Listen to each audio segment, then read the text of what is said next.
Madalas, lagi tayong napagkakamala na tayo umaakyat sa mga bus, nandoon sa mga kalsada para manghingi ng offering ng pera, mga kapatid. Dahil Pentecostal nga din daw naman sila, yung mga grupong yun. So yun po ay Pentecostal Missionary Church. Pero hindi po tayo sila. Dahil tayo po ay United Pentecostal Church, mga kapatid. So madalas pag narinig nila yung word ng Pentecostal, ay sila yung mga nanghihingi ng pera sa bus, nanghihingi ng pera sa jeep, nanghihingi ng pera kung saan. So kasi kailangan natin paliwanag sa kanila, mga kapatid, na hindi tayo yon, ibang grupo yon, okay? Ibang grupo yon, at hindi tayo nanghihingi ng pera sa labas. At kung meron pang gumagawa niyan, huwag nyo lang ituloy manghingi ng pera sa labas, mga kapatid. Dahil hindi yan ang ating pong itinutulog. Okay? So, yun. At ang sabi pa po ni Sister Geneva, ayaw daw nilang mag-join sa atin. Or ayaw nila sa, pag sinabing Pentecostal, bakit? Masyado daw tayong banal. Dahil, of course, yung ating lifestyle sa mga kababaihan, yung inyong pananamit, yung paglayo natin, mga kapatid, sa mga bisyo, sa mga gawa ng sanlibutan, lahat ng mga bagay na pwedeng ikasira ng ating katawan, so iniiwasan natin yan, pag-bisyo, pag-garilyo, pag-inom ng alak, pagpunta sa mga makamundong gawain, pagdalo ng mga konsyerto, pagpunta sa mga bar, sa mga diskuhan, hindi natin ginagawa yan, mga kapatid, no? Kaya yung iba, ayaw masyadong tumikit sa atin, or iniiwasan tayo. Bakit? Kasi daw, masyado tayo man. Si Mami Arlene po, share. Sometimes I encounter people saying that, are you born again? It's different. Okay. So yun. Lagi pong, syempre, dahil Pentecostal tayo, at tayo naman, ay naniniwala tayo sa born again. Okay? Tayo, naniniwala tayo sa experience ng born again, mga kapatid. So kung tatanungin tayo kung born again ba tayo, pwede po natin sabihin yes, dahil na-experience natin ang born again. Pero hindi tayo born again dahil ang member tayo ng isang born again church. Okay? Hindi tayo naging born again kasi umaattend tayo dito. Hindi po. Naging born again tayo kasi po naranasan natin yung tinatawag na pagiging born again o yung may panganak na muli. Hindi dahil member tayo ng isang church o umaattend tayo dito ay born again na tayo. At again, nasa buhay pa rin po natin yan, nasa lifestyle natin yan, mga kapatid. Okay? So sino pa po, mga kapatid? Meron pa mga stereotypes, mga kapatid? O sabihin natin, bukod sa stereotypes, discrimination tayong naranasan. Okay? Or pag-i-exclude sa atin. Meron ba? Mga kapatid, ako nung pumasok ako ng Bible School, mga kapatid, sabi ng ate ko, yung panganay kong ate, mga kapatid, bakit daw ako nag-Bible School? Wala namang pera doon. Sabi niya, ba't ka nag-Bible School? Nung after ko graduate ng high school, Bible School, mga kapatid, sabi ng ate ko, mag-ano ka? Magpapastor kayo dyan talaga. Magpapastor ka? Di ba walang pera doon? Sabi ko. So, kumbaga, iniisip ng karamihan, pag nagpapastor ka, o nasa ministeryo ka, umaasa ka lang sa umaasa ka lang sa pera na binibigay sa church. Akala nila, mga kapatid, na hindi tayo kayang buhayin ng Panginoong Diyos. At ang Panginoon, mayroong iba't ibang kapamalaanan para tayo po ay buhayin, mga kapatid. So, iniisip agad nila, kasi iniisip nila, ang pagiging pastor, trabaho din.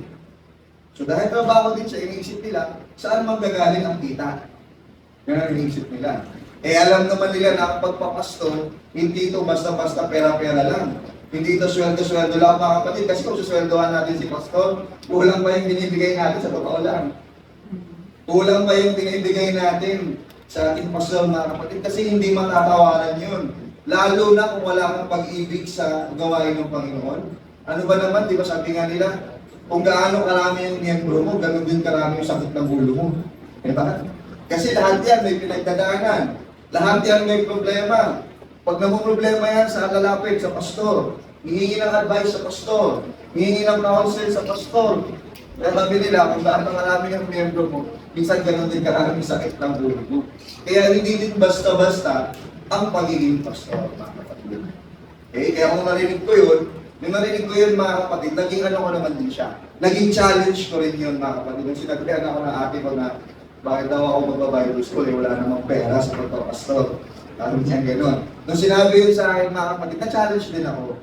So mula nun, mga kapatid, kumbaga, hindi din ako nangingi talaga ng pera sa kanya or kung sino man, mga kapatid.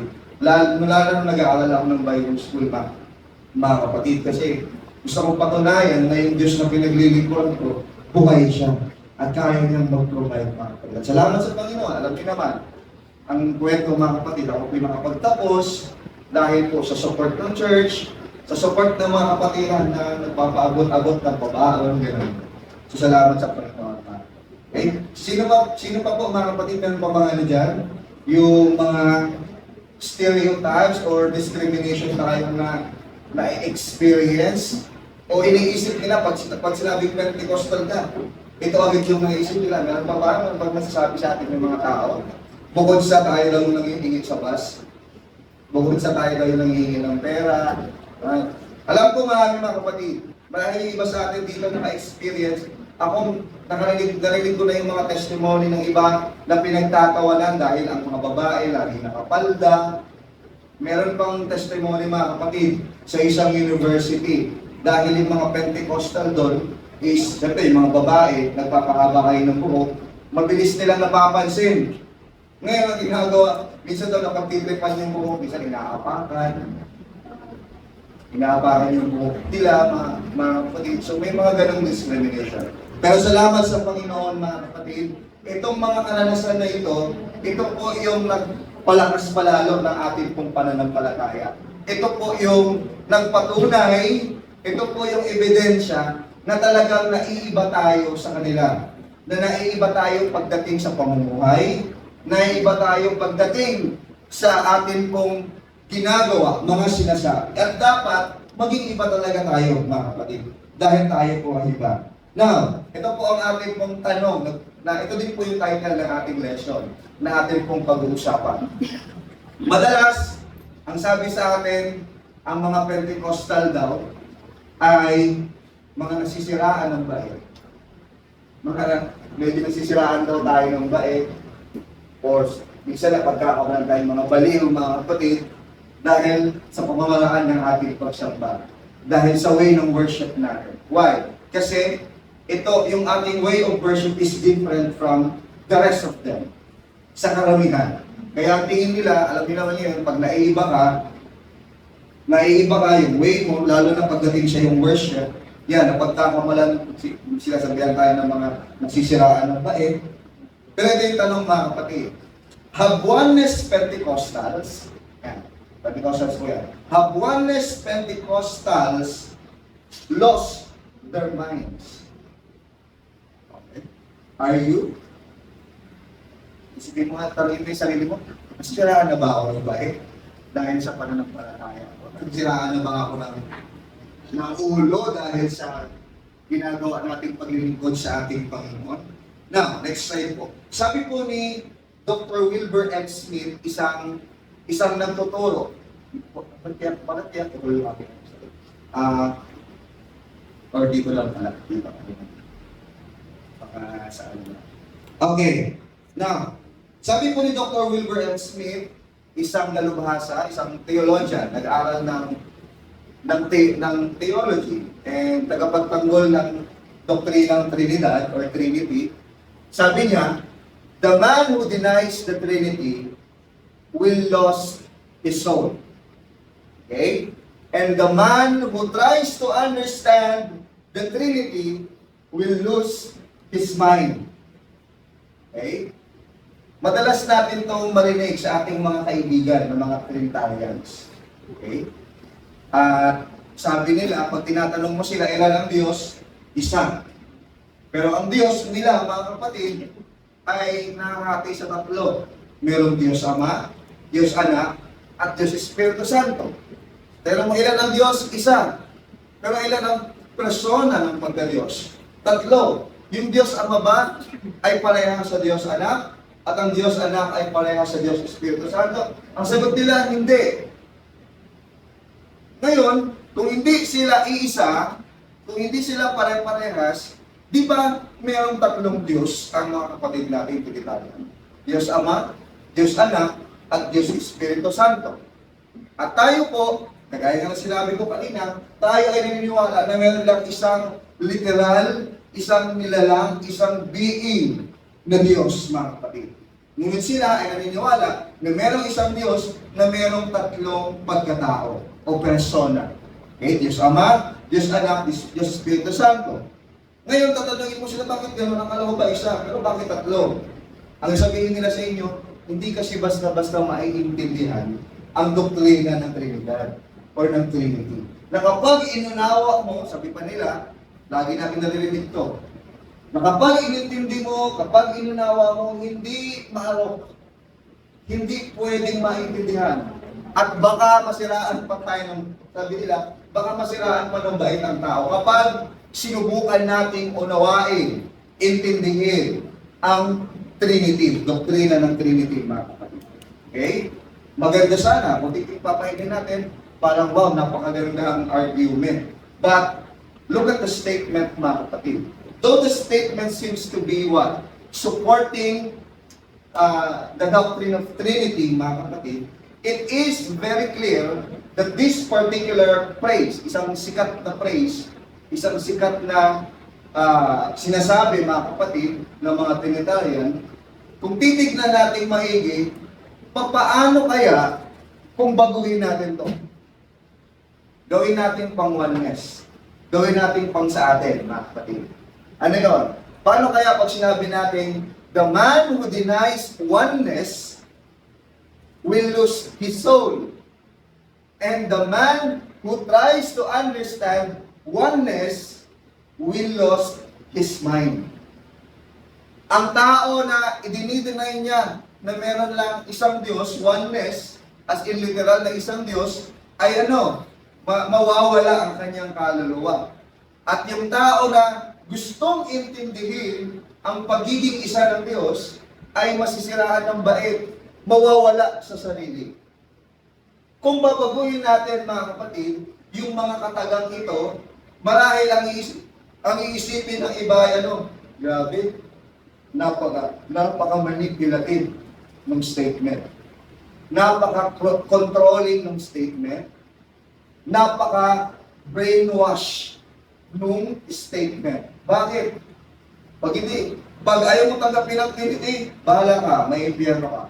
Pag hindi mo tinanggap ang Trinity, bahala ka, masisiraan ka ng bait. Pag sinubukan mo intindihin, masisiraan ka ng bait.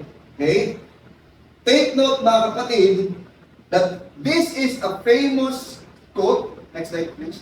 This is a famous quote that is still used by some Trinitarians, but is a major cop-out for not being able to clearly define the Trinity in Scripture. Nakakalungkot na maraming tao ginagamit ang pangangatwiran na ito, na kapag hindi na nila maipaliwanag ng maigi ang kanilang pananiniwalaan, ang sasabihin nila, it's a mystery. Kapag inunawa mo ito, kapag inintindi nito, mababaliw ka. Hindi mo maiintindihan ng normal lang na tao. Hello? Hindi ito maiintindihan ng normal lang na tao. Okay? Pero yung statement natin kanina, mga kapatid, nagpapakita na wala talagang malinaw na pagpapaliwanag. Hello? Walang mic, mga kapatid. Patay yung mic natin. Okay? Or wala talagang malinaw silang definition, pakahulugan, o pagpapaliwanag kung papaanong ang Diyos ay naging tatlong persona. Unang-una, wala pong salitang Trinity sa Biblia. Meron po ba? Baka may alam kayo, share nyo naman. Meron ba kayong mababasa sa Bible na ang Diyos ay Trinity? Wala po, mga kapatid. Why, mga kapatid? The word Trinity is a man-made terminology. Yan po ay unang ginamit noong 2nd century mga kapatid, sa panahon po ni Theophilus mga kapatid, na naniniwala, siya po ang unang gumamit ng terminology na yan, Trinitarian, or nag-input ng doctrine of Trinity. Si Theophilus mga kapatid. But prior to 2nd century, especially during the time of our Lord Jesus Christ, nung siya po ay nandito sa lupa, never niyang na-encounter ang word na Trinity. Never niyang na-encounter, never siya nakapag-usap ng isang tao na naniniwala sa Trinity, mga kapatid.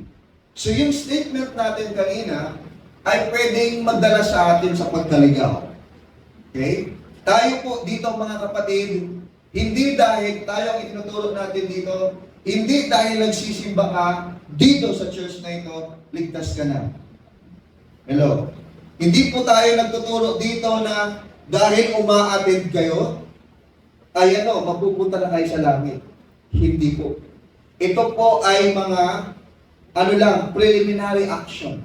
Ito po ay pasimula pa lang ng ating pagiging Kristiyano. Pero hindi po yung pagdalo natin ang magdadala sa atin sa langit, mga kapatid. Hindi po, sabi nga ng Biblia, hindi sa mabubuting gawa tayo ay maliligtas.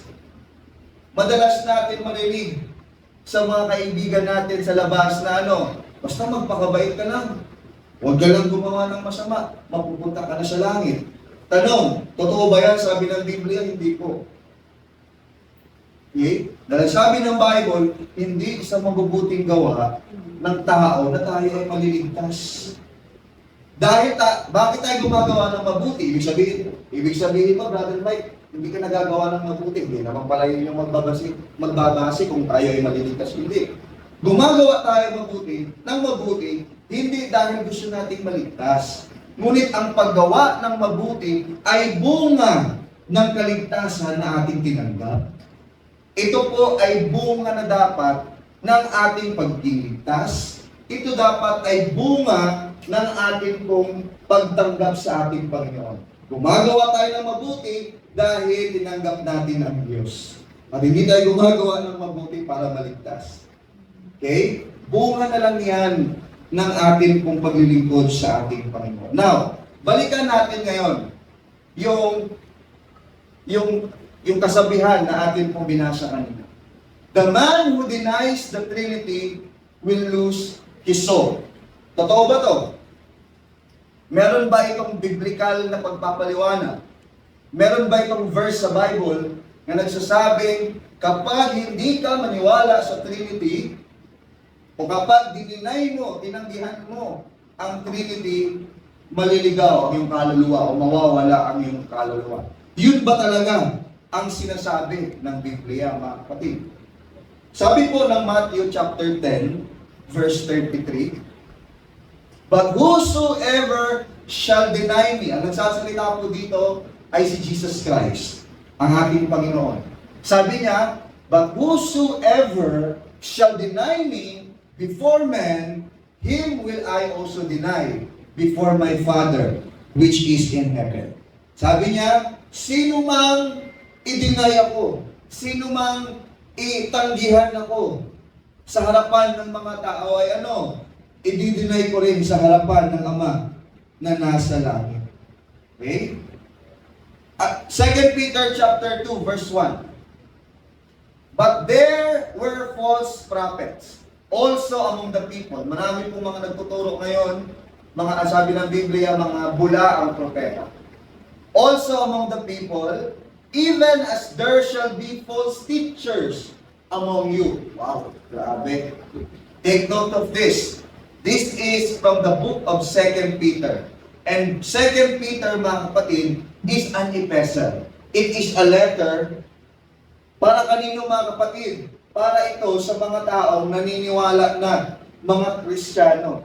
And yet, sabi ni Apostol Pablo, maraming bulaang propeta at maging sa inyo, maraming mga bulaang tagapagturo who privately shall bring in damnable heresies, nagdadala ng mga maling katuruan, even denying the Lord.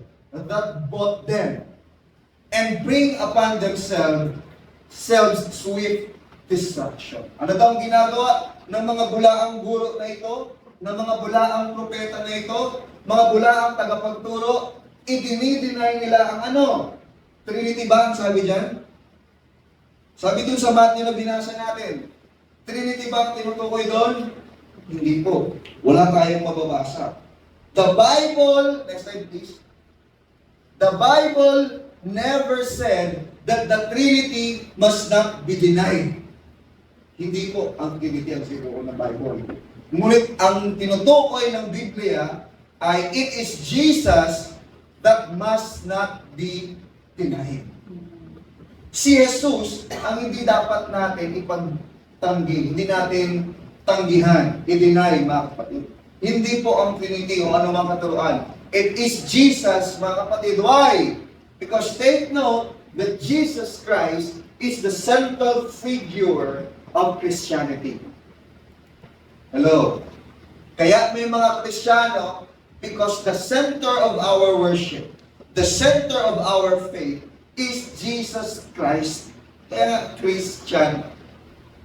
Kaya kung Christian ka, tapos hindi mo wino-worship si Christ, si Jesus Christ, hindi siya ang sentro ng buhay mo, hindi siya ang sentro ng lahat ng ginagawa mo, then we lose the essence of being a Christian.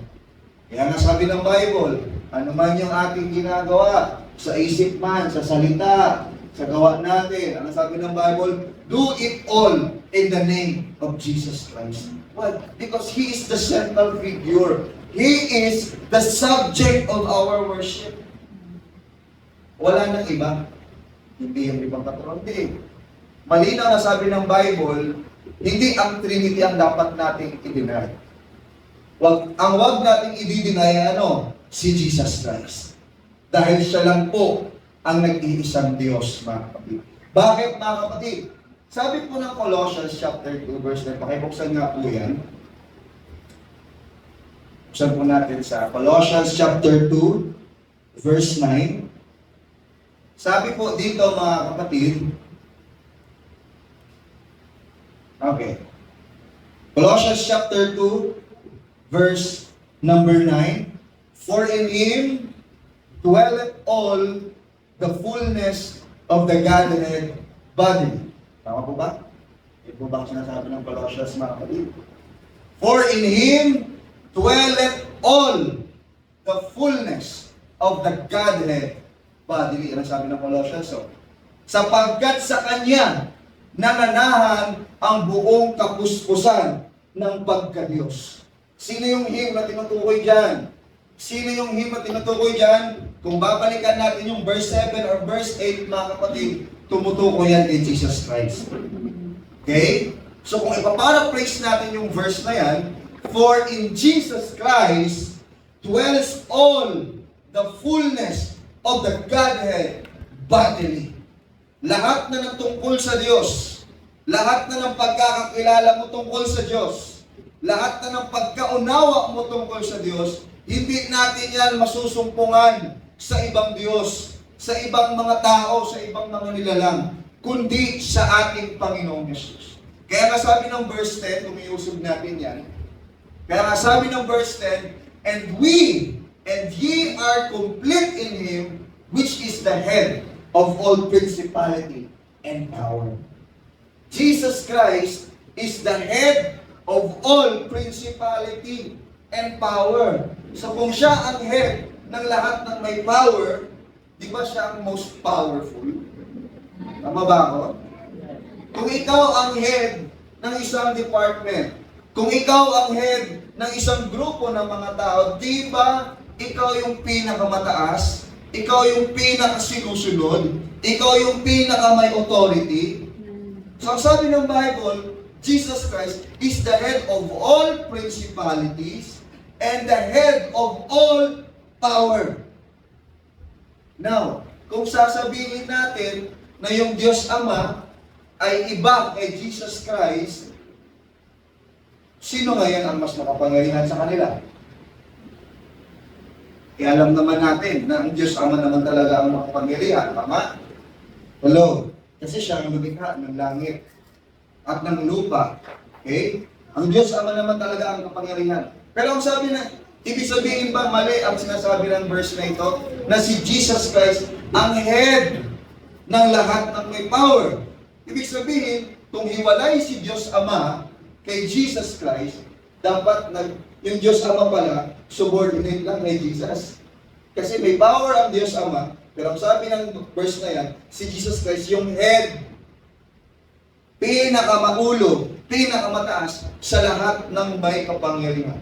Now, kung ihihiwalay natin si Diyos Ama kay Jesus Christ, ang mangyayari mga kapatid, confusion. Gulo. Sino ba talaga mas makapangyarihan? Alam ko ba si Diyos Ama, siya yung lumikha ng lahat ng bagay? Hindi makapangyarihan siya. Yes, makapangyarihan siya. Eh bakit sabi ng verse na to, si Jesus Christ ang pinakamakapangyarihan sa lahat? Sino ba talaga? Hindi natin maunawaan yan unless pag-iisahin natin yung Diyos Ama at si Jesus Christ. Okay? Kaya po, balik tayo sa slide natin. Keep in mind that the Jews did not reject the Trinity.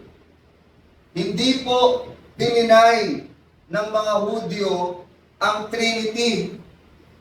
Okay? Bakit? Kasi sa panahon naman ni Jesus Christ, walang Trinity. Meron ba?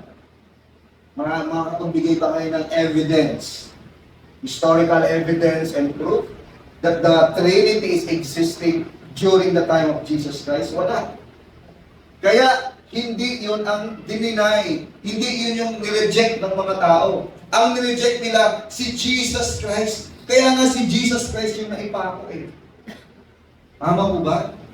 Kaya si Jesus Christ ang naipako kasi siya lang naman talaga ang nandoon. Wala nang iba mga kapatid. Unang-una, hindi mo naman pwedeng ipako si Diyos Ama. Bakit? Ang Diyos Ama ay Espiritu. Tama? Paano mo ngayon ipapako yung Espiritu? Hindi pwede. Okay? So si Jesus Christ, siya po ang sabi ng Bible, binasa natin sa kanina, Colossians chapter 2 verse 9, lahat kasi ng pagka-Diyos, lahat ng tungkol sa Diyos, lahat ng katangian patungkol sa Diyos, nasa Kanya, dwells in Him, nananahan sa Kanya. Okay? Nasa loob ng ating Panginoong Yesus, yung kapuspusan ng Panginoong Diyos, mga kapatid. Kaya po, si Jesus ang napako sa krus ng Kalbaryo, hindi po ang Trinity. Again, sa panahon ni Jesus Christ, walang Trinity. Sige po, pwede kayong magsaliksik, pwede kayong mag-aral, mga kapatid. Okay? Ngunit masasabihin ko sa inyo, ang mababasa nyo lang sa mga existing historical books ngayon ay indirect. Okay? Ibig sabihin, wala talagang malinaw. Puro claims lang. Puro pagkuha lang. Paggamit lang. Wala po talagang matibay na ebidensya na ang Trinity ay nag-i-exist na sa panahon nila. Okay? So ano ang sabi? Sabi ng kasabihan natin kanina, the man who denies the Trinity will lose his soul. Totoo ba? No, hindi. Dahil walang ganun nakasulat sa Biblia. Ang nakasulat sa Biblia, kapag ang dininay mo si Jesus Christ, ikinahiya mo siya, ginawa mong kasinungalingan na siya ay Diyos, yun, dinidinay mo siya. At kapag dinidinay mo siya, ididinay ka rin niya. Mga kapatid. So yun po ang sabi ng Biblia. Hindi po Trinity ang dahilan, mga kapatid. Ano ba po? Sabi ng last part ng ating quotation kanina, the man who tries to understand the Trinity will lose his mind. Pag tinanong mo sila, bakit nagkaganon? Nakala ko ba isang Diyos? Bakit tatlong persona? Tapos sabi nyo, Diyos Ama, iba sa Diyos Anak. Diyos Anak, iba sa Diyos Ama. Diyos Espiritu Santo. Ang Diyos Espiritu Santo, iba sa Diyos Ama. Diyos Anak. Sabi nyo iba, magkakahiwalay. Tapos isang Diyos. Paano nangyari yun? Diba parang tatlo, lumalabas na tatlo. Kasi sabi nila, co-equal. Sabi nila, coexistence. Okay? Ibig sabihin, literal na mayroong tatlong nilalang na magkakaiba. Pero lahat daw sila Diyos. Tinatanong sila, bakit? Akala ko ba isa ang Diyos? Bakit nagkita? Sabihin nila sa iyo, hindi kasi pwedeng maintindihan ang Trinity. Misteryo kasi ang Trinity. At kapag inunawa at inintindi natin, baka masiraan tayo ng tayo. Now, in this particular statement, we agree. Naniniwala tayo na, parang totoo naman talaga din yung sinabi nila. Na kapag inintindi mo yung Trinity, nakakabaliw, nakakasira ng ulo, mga kapatid. Bakit? Because you can never justify it. Okay? Dahil mahirap siyang hanapan ng pagpapaliwanag. Mahirap siyang hanapan ng matibay at konkretong ebidensya na talagang ang Trinity ay nag-i-exist. It is incomprehensible because the Scriptures clearly teach us that God is one and cannot be divided. Hello? Na ang Diyos ay iisa at hindi pwedeng hati-hatiin. Malinaw po yan. Wala tayong mababasa sa Biblia that God is three persons in one God, in one head. No. Ang mababasa natin sa Biblia, Holy One of Israel, the God of Israel, the God who created the heavens and the earth. Isa lang ang Diyos, mga kapatid. At itong isang Diyos na ito, hindi siya nakakati sa tatlo. Okay? And will not, bakit mga kapatid, bakit hindi pwedeng maging merong tatlong Diyos na magkakahiwalay? Kasi even the Bible itself tells us na ayaw ng Diyos na meron siyang kasama. Hello? Ayaw ng Diyos na meron siyang katabi. Ayaw ng Diyos, di ba? Ano pong sinabi mga kapatid ng Exodus chapter 20? Balikan natin yung 10 utos ng Diyos. Yung 10 utos na ibinigay kay Moses. Naalala niyo pa mga kapatid? Yung isinulat sa bato ng Diyos. Ito ang 10 utos. Meron ito sa mga simbahan sa ano? Yung mga simbahan ng mga Katoliko, meron ito sa labas, di ba? Yung 10 utos. Kalagay doon 10 utos ng Diyos. Pero tanungin natin, kumpleto ba yung nakalagay doon sa 10 utos nila doon sa nakasulat sa Biblia? Basahin natin mga kapatid. Kung kumpleto ba o may tinanggal sila? Tignan natin mga kapatid. Okay. Sabi ng Exodus chapter 20 verse 3. Again, ito po yung 10 utos. Iisa-isahin lang natin. Yung mga thou shall not, di ba yun? Thou shall not steal, thou shall not. Okay? Pero unang-unang ayaw ng Diyos ay ano? Thou shalt have no other gods before me. Ito nakasulat doon sa kanilang 10 utos. Nakasulat doon. Ano yun? Na ayaw ng Diyos na merong ibang Diyos maliban sa Kanya. Nakasulat din naman yan sa kanilang 10 utos. Next! Verse 4. Ngayon, ito ngayon yung tinanggal. Ito ngayon yung wala doon sa nakasulat sa kanilang 10 utos. Bakit? Kasi kung isasali nila to, literal nilang binabali yung kakuruan nila. Mga kapatid, ano ba ang sabi ng Diyos? Sabi ng Diyos, thou shalt not make unto you any graven image or any likeness of anything that is in heaven above, or that is in earth beneath, or that is in the water underneath. Sabi ng Diyos, pangalawang utos, huwag kayong gagawa ng mga bagay na inanyuan, na ginawang imahe. Sino nagsabi niyan? Ako ba ang nagsabi niyan? Diyos ang nagsabi niyan. Huwag kayong gagawa ng mga bagay na inaanyuan. Na ano? Any likeness of anything that is in heaven. Diba? Ng anumang bagay na nasa langit. Ano ba yung mga bagay na nasa langit? Mga ibon, mga anghel. Diba? Pero ano mga kapatid? Gumagawa sila ng mga... Ngayon, gumagawa sila ng mga imahe ng mga anghel. Kaya sabi nga ng Diyos, huwag kayong gagawa ng anumang bagay na nasa langit. Okay, ano ba? Anumang bagay na nasa lupa at nasa ilalim ng lupa, beneath. Ano ba yung mga bagay na nasa lupa? Tayong mga tao, tama? Mga hayop, iba't ibang uri ng hayop, nandito sa lupa. Pero ano, yung mga tao ngayon gumagawa ng imahe na gawa sa imahe ng baboy, imahe ng baka, imahe ng unggoy, at ano, ginagawang Diyos. Ano pa? Imahe ng tao. Iba doon may tao naman eh. Ano naman siya eh? Tao siya. Si Pablo siya, si Saint Paul naman siya, si Saint Peter. Diyos na nga mismo nagsabi, ayaw niya na gumagawa tayo ng mga bagay na imahe ng mga nilalang na nasa langit at mga nilalang na nasa lupa. Tayo mga tao, nilalang ba tayo? Nilalang ba tayo? Kayong sumagot mga kapatid. Yes. Kung nilalang tayo, saan tayo nilalang? Sa langit? Siyempre hindi naman tayo lumilipad. Nilalang ba tayo sa tubig? Siyempre hindi naman tayong kaliskis. Ganun ba? Pero tayo ay mga nilalang saan? Sa lupa. Okay? Verse number 5. Ito number 5 mga kapatid. Yan. Bakit ayaw ng Diyos yun? Huwag kayong magbabow down. Huwag kayong luluhod. Huwag niyo silang yuyukuan. Bakit? Or paglingkuran. Huwag natin silang paglingkuran. Bakit? Anong sabi ng Diyos? For I, the Lord thy God, am a jealous God. Sapagkat ako na Diyos, Panginoon mong Diyos, mapanibubuin in yung word.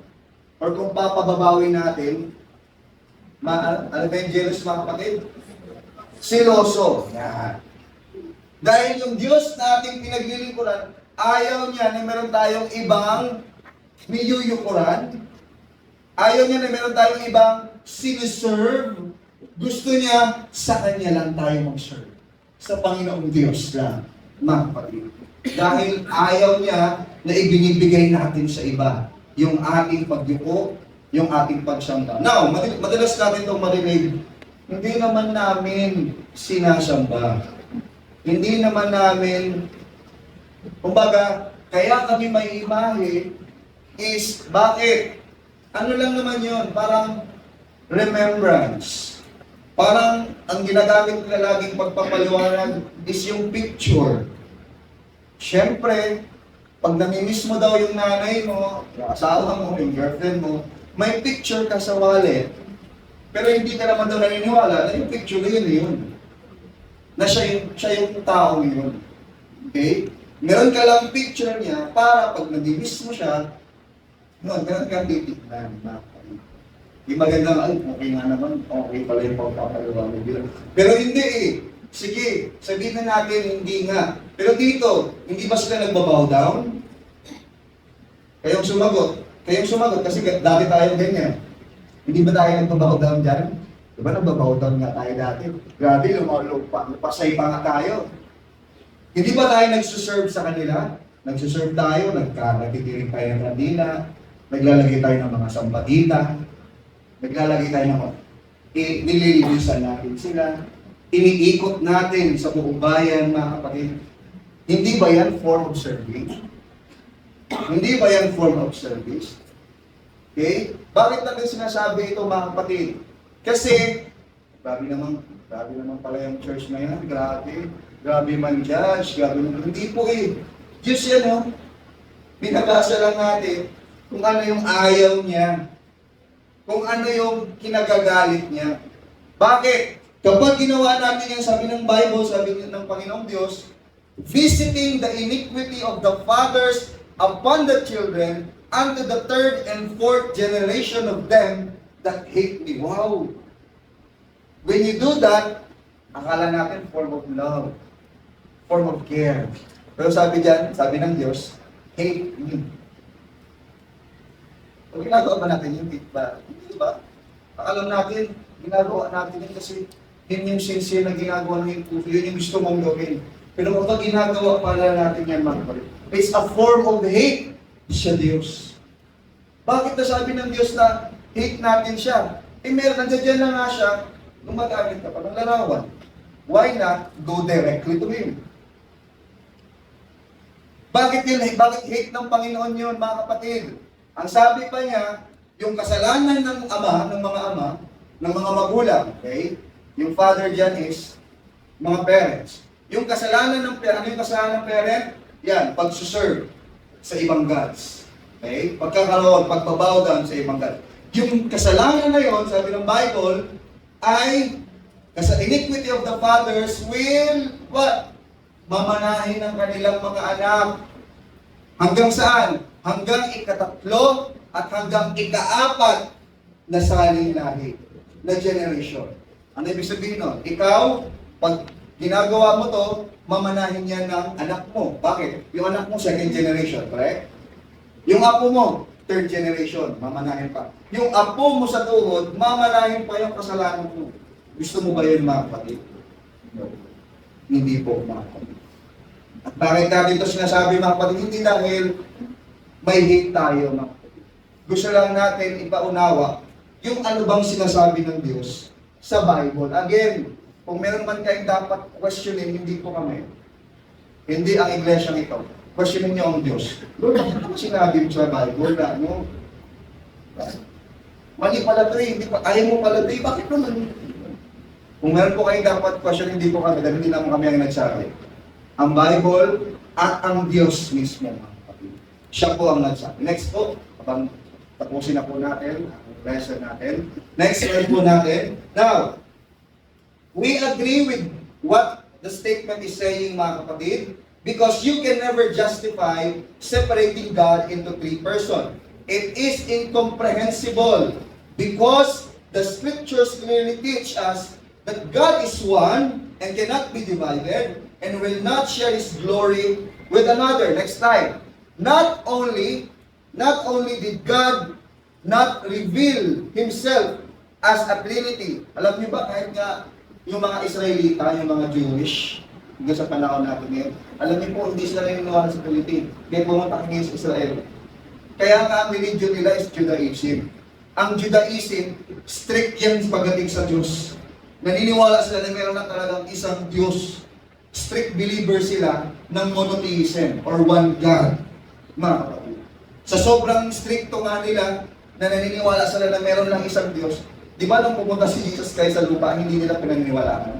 Kaya nga ipinako nila. Bakit sobrang stricto nila pagdating sa one God? Hindi, one God lang kami. Yung one God is Spirito. Yung one God hindi nahawakan. Kaya nung dumating si Jesus Christ, mga kapatid, hindi nila tinanggap. Bakit, mga kapatid? Kasi ang alam nila, ang Diyos, isa lang. Ang Diyos is Spirito. Ang Diyos hindi nakikita. Ang Diyos hindi nahawakan. Dumating si Jesus Christ, anak ng karpentero. Tapos nasa sabsaban pa. Hindi nila matanggap na. Okay? At habang tayo lahat ay kumakayo, mga kapatid, sa umagang ito. Again,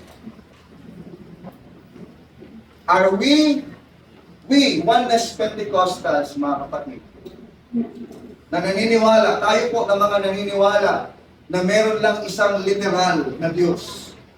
Na ang Diyos ay isa, at ang Diyos ay nahayag sa pamamagitan ng ating Panginoong Hesus. Sabi ng Biblia, mga kapatid, ang Diyos nahayag sa laman. Nagbihis ng laman.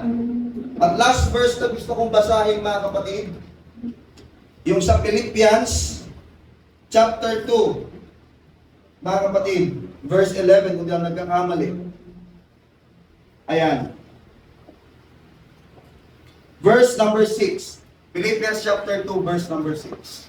Ito po ay tinuro ni Apostol Pablo. Ano ang sabi niya? Gusto kong bigyan natin ito ng diin. Itong verse na ito sa Bible. Sabi niya, ni Apostle Paul, who being in the form. Okay, balik tayo sa verse 5 para malaman natin kung sino yung who na tinutukoy dyan. Okay, let this mind be in you. Ibig sabihin, ilagay nyo sa isipan nyo to. Which was also in Christ Jesus. Na kung saan, ito din yung kaisipan ni Jesucristo. Ano ang kaisipan ni Jesucristo? Sabi ng verse number 6, who being in the form of God, ano daw sabi ng Bible? Si Jesus Christ ay in the form of God.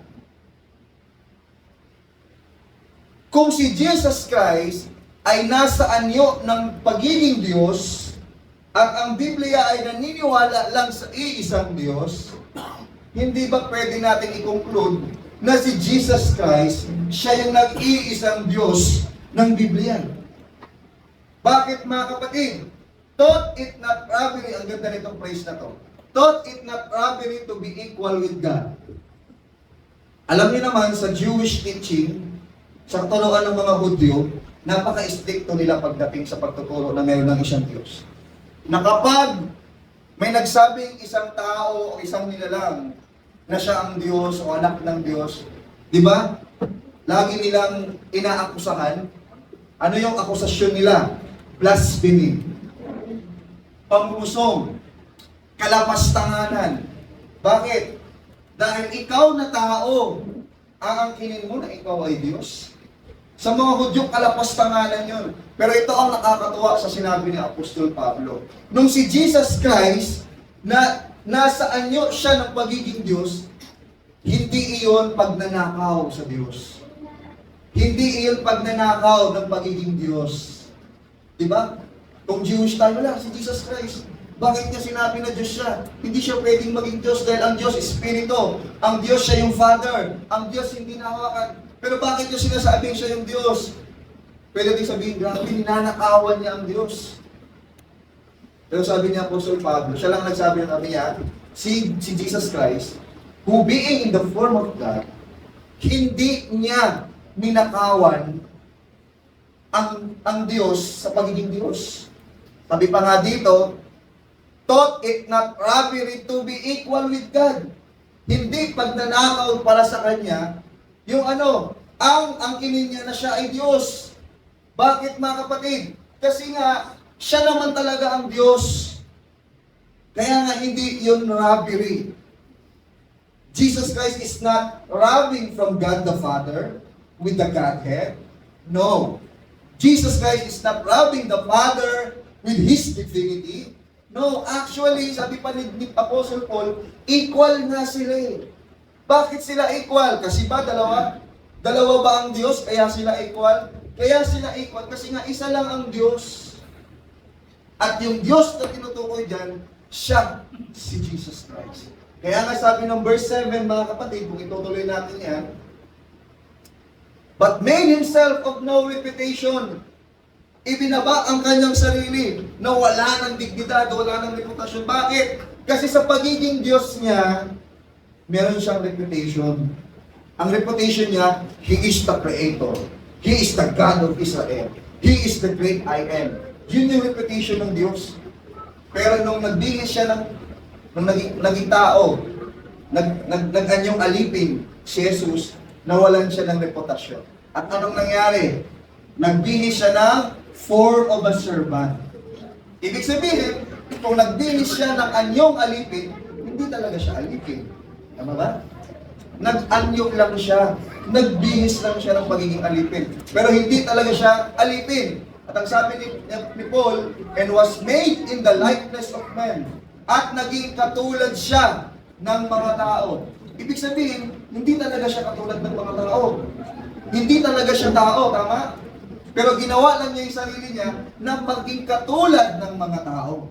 Like, bakit? Kasi hindi talaga tao in the first place ang kanyang anyo, ang kanyang form. Hindi talaga servant ang kanyang form. Pero ibinihis niya lang yun para ipakita sa atin na kapag nagmamahal ka, kaya mong gawin lahat. Kaya mong iwan kahit yung pagiging Diyos mo. Kahit ikaw pa yung Diyos na lumikha ng langit ang lupa, kaya mo yung isang tabi. Bakit? Dahil mahal mo ang kaluluwa. Dahil mahal mo ang mga tao.